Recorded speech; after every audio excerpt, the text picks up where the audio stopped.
Oi, gente, tudo bem?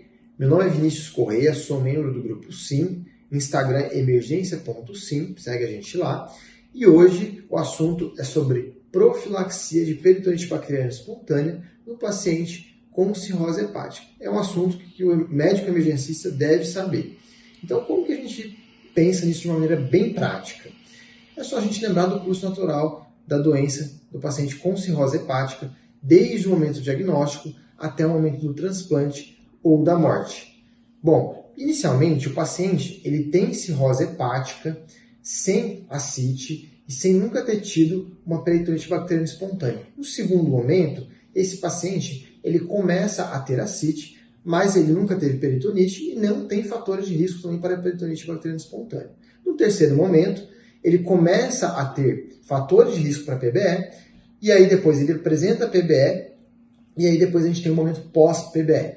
Bom, para os primeiros dois grupos, aquele paciente que não tem ascite ou o cara que tem ascite e não tem fator de risco para PBE, a gente faz profilaxia primária apenas após HDA, porque a hemorragia digestiva alta é um fator de risco importante para PBE, porque favorece a translocação bacteriana. Então, após o episódio agudo de hemorragia digestiva alta, a gente deixa ceftriaxone para o paciente por 7 dias, beleza?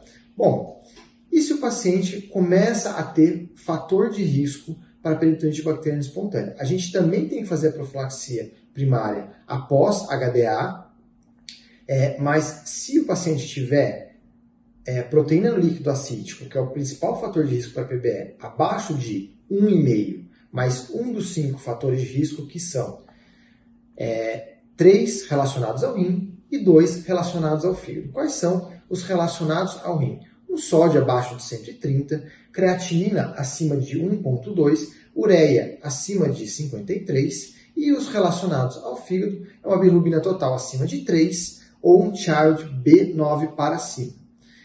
Para esses pacientes que cumprirem esses critérios, precisam receber uma profilaxia primária contínua também, que aí pode ser norfloxacina 400 mg por dia ou cipro 750 uma vez por semana, pela vida toda, até o transplante ou até o paciente morrer.